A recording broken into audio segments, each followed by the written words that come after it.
சுவாமி, அவசரமா எதுக்கு நாடார் வீட்டுக்கு வந்துரு? நந்தினி கல்யாண விஷயத்தை பத்தி பேசலாம் தான். நந்தினிக்கு கல்யாணமா? யார் கூட? நாடார் பையனோட. இந்த விஷயத்தை ஏன் கிளம்புறதுக்கு முன்னாடியே சொல்லல? சக்திவேல் மேட்டருக்கு அப்புறம் வீட்டுல எந்த விஷயத்தை பத்தி பேசணும்னாலும் எல்லார் மேலயும் சந்தேகமா இருக்கு. போலாம் வா. சாமி, உன் தங்கச்சி என் வீட்டுக்கு மருமகளா வரானா, அந்த மகாலட்சுமியே எங்க வீட்டுக்கு மருமகளா வரான்னு நினைச்சு நான் சந்தோஷப்படுவேன். முதல்ல உன் பையனுக்கு இஷ்டமா இல்லையான்னு கேளு. வெக்கப்படுறான். ரொம்ப வருஷத்துக்கு அப்புறம் போன வருஷம் தான் நந்தினிய பாத்திருக்கா. பார்த்தப்பவே அப்பா எனக்கு நந்தினிய ரொம்ப பிடிச்சிருச்சு, எங்க கல்யாணத்தை பத்தி சாமி கிட்ட பேசுங்கன்னு அன்னையில இருந்தே உசுர வாங்கிட்டு இருந்தா. சரி, நேரம் வரப்ப பேசிக்கலாமே விட்ட. இப்ப பாரு, நீயே கூப்பிட்டு பேசுற. சுவாமி, இவருக்கு இஷ்டமா இல்லையான்னு தெரிஞ்சுக்கிட்டோம். ஆனா நம்ம நந்தினியோட விருப்பத்தை கேட்கலையே. அவ என்னோட தங்கச்சி, என் இஷ்டம் தான் அவ இஷ்டம். நந்தினி விஷயத்துல இது வரைக்கும் நான் எடுத்த முடிவு நல்லபடியா தான் நடந்துகிட்டு இருக்கு. அவளும் ஹாப்பியா தான் இருக்கா. இதுவும் அப்படித்தான். நீ சொல்றது சரிதாய்யா. ஆனா சங்கர்னா உனக்கு ரொம்ப உசுராச்சு. அவனுக்கு பிடிச்சிருக்கா இல்லையான்னு கேட்டுக்கோ. நான் தப்பான முடிவெடுக்கும் போது இவன் தட்டி கேட்பான், சரியான முடிவெடுத்தா தட்டி கொடுப்பான். அதோட என் தங்கச்சி போறது புகுந்த வீட்டுக்கு இல்ல, பிறந்த வீட்டுல இருந்து வளர்ந்த வீட்டுக்கு தான். இதை விட எனக்கு என்ன சந்தோஷம் வேணும்? அப்ப நல்ல நேரம் பார்த்து முகூர்த்த குறிச்சிருவோம். செய்யறதே நல்ல விஷயமா இருக்கும்போது எதுக்கு நேரங்காலம் எல்லாம் பாத்துக்கிட்டு? நாளைக்கே நிச்சயதார்த்தம். நந்தினி,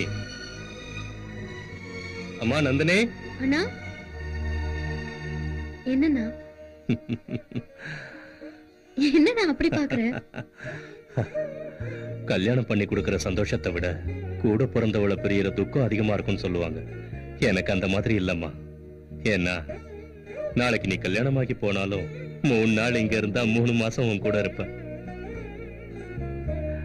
நாடார் பையனுக்கும் உனக்கும் கல்யாணம் பிக்ஸ் பண்ணிருக்கம்மா.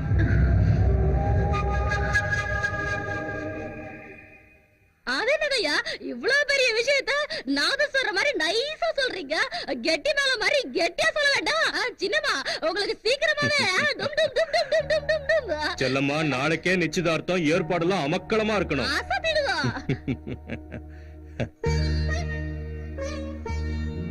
என்னம்மா யோசிக்கிற? இந்த அண்ணனை பிரிய போறமேனு கவலையா இருக்கா?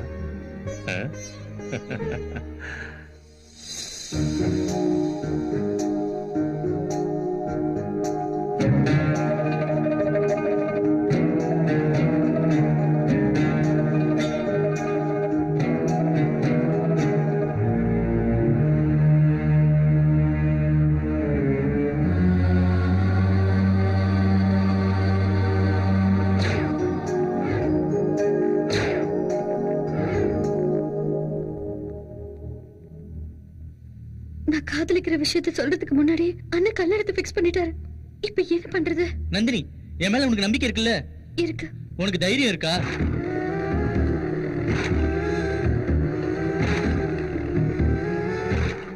சரி, என் அண்ணன் மனசு கஷ்டப்பட்டாலும் பரவாயில்ல, நீ சொல்ற மாதிரியே செஞ்சுறேன். யார் கூட பேசிட்டு இருக்க? அது உனக்கு தேவையில்ல. இந்த கல்யாணத்துல உனக்கு இஷ்டமா? இந்த கேள்விய என் கல்யாணத்தை பிக்ஸ் பண்றதுக்கு முன்னாடி கேட்டிருக்கணும். இப்பவே உன் காதல மறந்துரு. மறந்து போணுமா? ஆக்சுவலா இது எல்லாத்துக்குமே காரணம் நீதான். நீ மட்டும் எனக்கு கல்யாணம் பண்ணி வைக்க சொல்லி அண்ணன் கிட்ட சொல்லாம இருந்திருந்தா நான் என் லவ் பண்ற அண்ணன் கிட்ட சொல்லி சம்மதம் வாங்கியிருப்பேன். நீ சொன்னாலும் சொல்லாம போனாலும் நீ காதலிச்சவனை கல்யாணம் பண்ணிக்க முடியாது. நீங்க பிக்ஸ் பண்ற மாப்பிளைய என்னால கட்டிக்க முடியாது. இங்க பாரு, முத தடவை உங்க அண்ணன் என்ன கூட ஒரு வார்த்தை கேட்காம உன் மேரேஜை பிக்ஸ் பண்ணிருக்காருன்னா உன் வாழ்க்கைய பத்தி எவ்வளவு யோசிச்சிருப்பாரு. அந்த கடவுளை நினைச்சாலும் இதை தடுக்க முடியாது. அது தெரிஞ்சதுனாலதான் என் மனசுக்கு பிடிச்சவனோட ஓடி போலான்னு முடிவு பண்ணிருக்கேன். நந்தினி, ஓடி போனுங்கிற முடிவை நீ எடுத்ததுக்கு அப்புறம் சுவாமியோட மான மரியாதையை காப்பாத்தணுங்கிற முடிவை நான் எடுத்ததாகணும். சங்கர், பிரியம் வச்சு பிரிஞ்சு போன நரகவான காதலி கம்மியா இருக்கிறவ நீ. இப்ப அதனால என் அண்ணன் கிட்ட சொல்லி என் காதல பெருக்க போறியா? I love you. 3 வார்த்தை இல்ல, 3 முடிச்சு. அது என் மனசுல எப்போ விழுந்துருச்சு. விருப்பம் இல்லாத இடத்துல வாழறது கொஞ்சம் கஷ்டம் தான். ஆனா விருப்பம் இல்லாதவனை கல்யாணம் பண்ணிக்கிறது நரகம். இது நாள் வரைக்கும் நான் வேண்டாம் நீ காப்பாத்தின. இப்ப நானே உன்கிட்ட கேக்குறேன், என் காதல காப்பாத்த சங்கர். நீ ஒத்துக்கலன்னா என் காதல சாகடிக்க முடியாது. ஆனா நிச்சயமா நான் செத்து போயிடுவேன். நந்தினி, பகையாளிங்க வெட்டிட்டு சாகுற மாதிரி காதல் கை கூடலன்னு காதலிச்சவங்க செத்து போயிட்டா அப்புறம் அந்த பகைக்கும் காதலுக்கும் வித்தியாசம் இல்லாம போயிடும். காதலிக்கிறவங்க வாழ்ந்து காட்டணும், காதல ஜெயிச்சு காட்டணும். டேய் கிருஷ்ணசாமி, வாட் டாட்? ஐயோ கேட்கறதுக்கே கன்றாவியா இருக்குடா. சொல்லுங்கப்பா. இது சந்தோஷமா இருக்கு. டேய் இது அமெரிக்கா இல்ல. நீ ஆய் ஓயினா அந்த சாமிக்கு பிடிக்காது. தமிழ்ல அழகா வணக்கோடு சொல்லு. கரெக்ட் டைமுக்கு தான் வந்திருக்கோம் போல இருக்கு.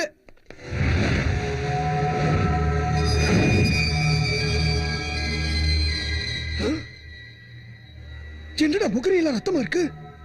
சாமி சங்கர் எங்க? பேச தொலைடா நாதாரி.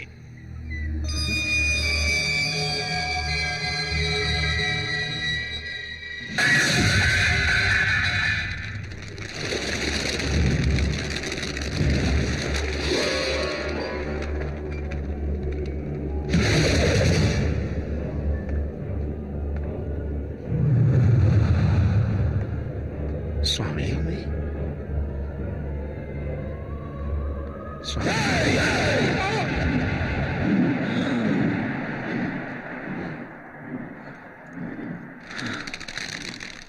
என்னாச்சுடா? சீக்கிரம் ஆகட்டா. செல்லம்மா, என்ன சாமி? என் தங்கச்சிக்காக ராஜஸ்தான்ல இருந்து ஸ்பெஷலா வர வச்சிருக்கேன். எவ்வளவு இருக்கு சாமி? என் மனசளவு இருக்கும். சுவாமி, கல்யாணம் சொன்னதுல இருந்து சின்னம்மா அழுதுகிட்டே இருக்காங்க.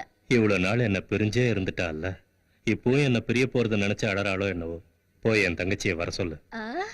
அம்மா, சின்னம்மா.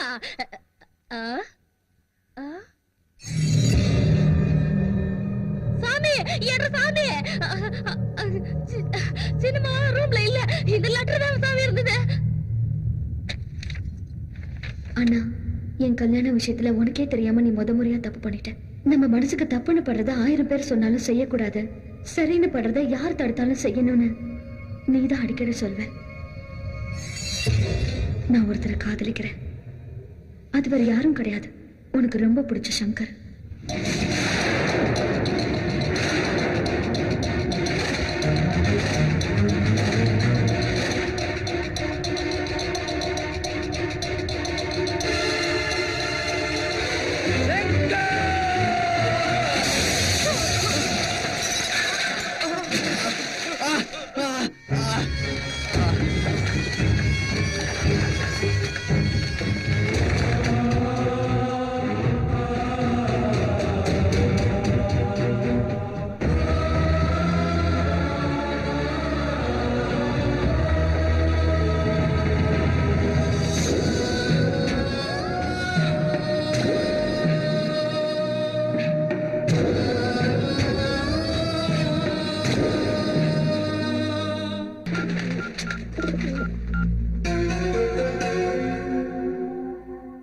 நீ ஏன்டா கவலைப்படுற?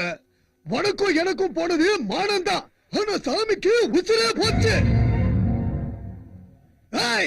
அவன் தூக்கிட்டு போனது என் வீட்டுக்கு வர போற மருமகளை. அவனை கண்ட துண்டமா விட்டுட்டு நந்தினியை கூட்டிட்டு வாங்க. யாரைய கூட்டிட்டு போகடா. நடார், உனக்கும் உன் பிள்ளைக்கும் வாக்கு கொடுத்து தப்புனதுனா அதுக்கு நீ என்ன தண்டனை கொடுத்தாலும் நான் அனுபவிக்கிறேன். அந்த சங்கர் தப்பு பண்ணிட்டு போயிட்டா, அந்த தப்பு ஓ மேல போட்டுக்கிறியா சாமி? நீ அந்த பையல நம்பின, அவன் தங்கச்சி கிட்ட காதல் கன்றாவின்னு நம்ப வச்சு இழுத்துட்டு போயிட்டான். எனக்கு ஒண்ணுன்னா உயிரையே கொடுக்கிறவன் நான் அவமானப்படுற மாதிரி எதுவும் செய்ய மாட்டான். எனக்கு நம்பிக்கை இருக்கு. ஓ நம்பிக்கைக்கு தான் அவன் நம்பிக்கை துரோகம் பண்ணிட்டான்னு சொல்ற. அந்த குருட்டு பைய பாவம்னு பக்கத்துல வச்சா கும்பேறிச்சால, அதே மாதிரி குப்பை தொட்டில இருந்த சங்கர் துரோகம் பண்ண மாட்டான்னு எதை வச்சு சொல்ற? அந்த நம்பிக்கை துரோகிய நான் நம்பவே மாட்டேன். நீ எதுக்கு வீணா உடைச்சு வச்சப்படுற? அவர் பேசுறத பார்த்தா சங்கர் திரும்பி வந்த உடனே கிராண்ட் ரிசப்ஷன் வச்சு நம்மள சீஃப் கெஸ்ட கூப்பிட்டு நம்ம கையிலே பொக்கே கொடுக்க வச்சிருவாரு போல இருக்கு.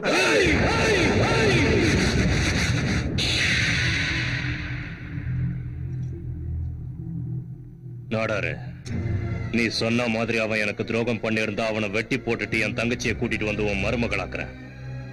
நான் அப்படி பண்ணாம போனா இந்த சுவாமிநாதனோட தலை உன் காலடியில விழுந்து கிடக்கும்.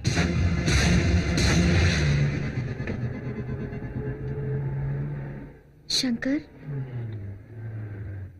ஃபர்ஸ்ட் எனக்காக என் அண்ணனுக்கு பிடிக்காத வேலையை செய்றியே, உனக்கு எந்த ஃபீலிங்ஸும் இல்லையா? நீ காதலிச்ச பையனை கல்யாணம் பண்ணிக்கிட்டீங்கன்னா உங்க அண்ணன் 4 நாள் தான் வருத்தப்படுவாரு.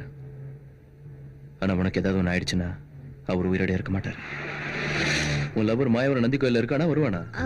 அது வந்துருவான். ஒருவேளை அவன் நமக்கு முன்னாடி வந்திருந்தா மேரேஜுக்கு வேண்டிய ஏற்பாடெல்லாம் ரெடி பண்ண சொல்லு. சங்கர், சிக்னல் இல்ல. ட்ரை பண்ணிட்டே இரு. சங்கர், பசிக்குது.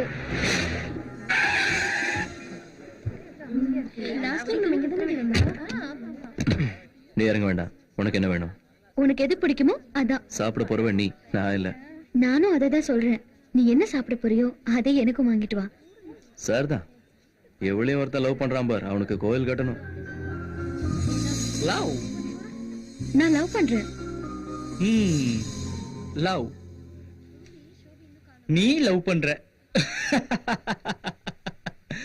மீட் பண்றதெல்லாம் சரி, ஆனா நீங்க மீட் பண்ணும்போதெல்லாம் 2 பேருக்குள்ள ஃபைட்ஸ். அப்புறம் அந்த ஃபைட்ஸ்ல இருந்து லவ் எப்ப பிறந்துச்சு? எதுக்காக லவ் பண்றேன்னு சொல்ல முடியலனாலும் அவனை எவ்வளவு உயிரை லவ் பண்றேன்னு எனக்கு மட்டும்தான் தெரியும். பச்சை பிள்ளையா இருக்கும்போது வீதியில வீசிட்டு போயிட்டாங்க. இருந்தாலும் அவங்க மேல எனக்கு கோபம் இல்ல. அவங்கள பார்க்க மாட்டோமான்னு ஒவ்வொரு நிமிஷமும் எங்க இருக்க. ஏன் சொல்றேன்னா, அன்னைக்கு எங்க அம்மா ஏமாந்ததுக்கும் இப்ப நான் அனாதையானதுக்கும் காதல் தான் காரணம். நம்மள வெறுத்தவங்க மேலயும் நமக்கு துரோகம் செஞ்சவங்க மேலயும் அன்பு வைக்கணும்னா சாதாரண மனசு இருந்தா பத்தாது, உயர்வான மனசு இருக்கணும். அது சங்கர் கிட்ட இருக்கு. லவ்ங்கிறது யாருக்கு வேணாலும் ஒரு நிமிஷத்துல பிறந்துரும். ஆனா அது லவ்னு தெரியறதுக்கு ரொம்ப டைம் ஆகும். காதல்னா தெரியாதவங்க கிட்ட காதலை பத்தி புரிய வைக்கிறது எவ்வளவு கஷ்டம்னு எனக்கு இப்பதான் புரியுது. இந்த விஷயத்துல என்னோட க்ளோஸ் ஃப்ரெண்ட் நீதான் எனக்கு ஹெல்ப் பண்ணணும்.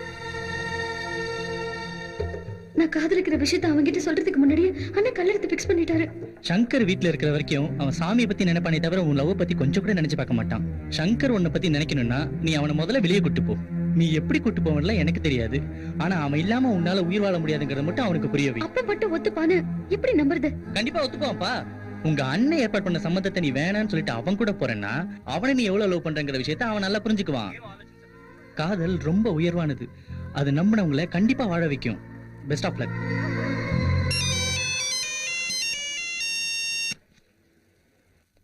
அண்ணே, சங்கர் மொபைலுக்கு ரிங்கு போகுது.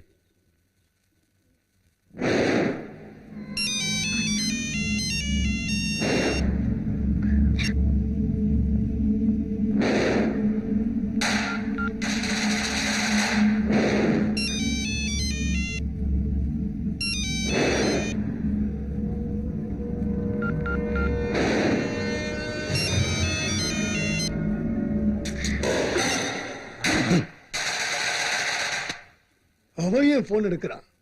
உன்கிட்ட பேச தைரியம் இல்லாம லைனை கட் பண்ணிருப்பான். டேய் ராஜா, அண்ணா, காலேஜுக்கு போய் நந்தினி எங்க போயிருக்கான்னு என்கொயரி பண்ணு. ஓகேண்ணா.